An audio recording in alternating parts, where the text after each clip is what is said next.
of Home Affairs allowed the movement of migrant workers, tourists, students and other persons at different places in the country by special trains. Several state governments have now started special trains by themselves. 2 special trains will now leave Rajasthan's Kota for Jharkhand with students on board as well. And today, the first special train from Kerala carrying 1,200 migrant workers to Odisha will leave Ernakulam today evening.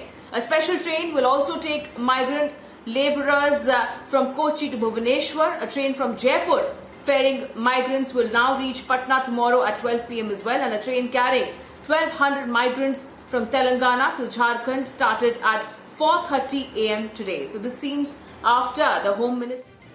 केंद्र से जुड़े हुए अधिकारियों के साथ हमने video conferencing के माध्यम से लगभग 2-2.25 घंटे बैठक की है। मेरे साथ मेरे सहयोगी अश्विनी चौबे जी और मेरे सभी स्वास्थ्य विभाग के प्रमुख अधिकारी साथ में थे। जो बैठक का एक प्रमुख विषय था कि अभी आज मई का महीना प्रारंभ हुआ है और हर वर्ष हम देखते हैं कि विशेष रूप से बिहार में जब गर्मी प्रारंभ होती है 15 मई के बाद और विशेषकर जून में, वहाँ पर छोटे बच्चों की जो एक बीमारी है जिसको AES या JE के नाम से हम लोग जानते हैं, एक्यूट एन्सेफलाइटिस सिंड्रोम या जापानीज़ एन्सेफलाइटिस, ये बीमारी के कारण हर वर्ष बहुत छोटे छोटे बच्चों की जो है असाधारण परिस्थितियों में मौत होती है। उनके शरीर में ब्लड ग्लूकोज कम हो जाता है और अस्पताल में आते आते जो है उनको इलाज करने के बावजूद भी कई बार उनके प्राणों की रक्षा नहीं हो पाती है। मैंने 2014 में भी और 2019 में भी स्वयं मुजफ्फरपुर में जाकर वो अस्पताल के अंदर, मेडिकल कॉलेज में, आसपास के गांवों में जाकर उस स्थिति का विश्लेषण किया है। पिछले साल वहां के स्वास्थ्य मंत्री के साथ बहुत विस्तार से वहां पर समय बिताया था और बहुत सारे फैसले किए थे जिनको साल भर हमारा विभाग भी मॉनिटर करता रहा है और बिहार की सरकार भी मॉनिटर करती रही है।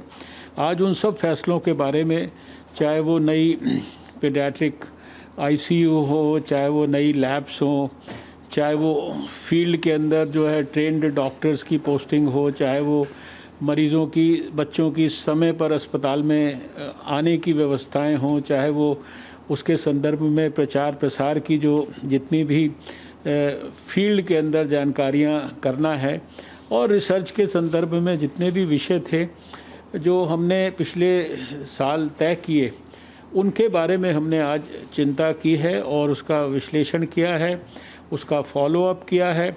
सरकार को भी बिहार की सचेत किया है और मैं खुशी से कहना चाहता हूं कि काफ़ी जागरूक थी बिहार की सरकार। बहुत सारे विषय उन्होंने उनको उसके जो लॉजिकल सक्सेसफुल कंक्लूजन की दिशा में बहुत आगे बढ़ाया है और ज़्यादा वहाँ पर पीडियाट्रिक ICU बेड्स की व्यवस्था इत्यादि उन्होंने एडवांस में की है। तो हमने उसके बारे में चर्चा की है। उसके साथ साथ जो कोविड में हम देख रहे हैं कि पिछले कुछ समय से बिहार में जो हमारी कोविड के संदर्भ में, कोरोना वायरस के संदर्भ में जो स्थिति है उसमें थोड़ा सा वो तकलीफ़ की तरफ बढ़ रही है। यानी जहां देश में हमारा डबलिंग रेट वो जो है 11 दिन के ऊपर हो गया, 11 और 12 दिन के बीच में आता है, तो वहां पर वो बहुत कम दिन जो है उस प्रकार से दिखाई देता है और ख़ासकर कुछ ज़िलों के अंदर।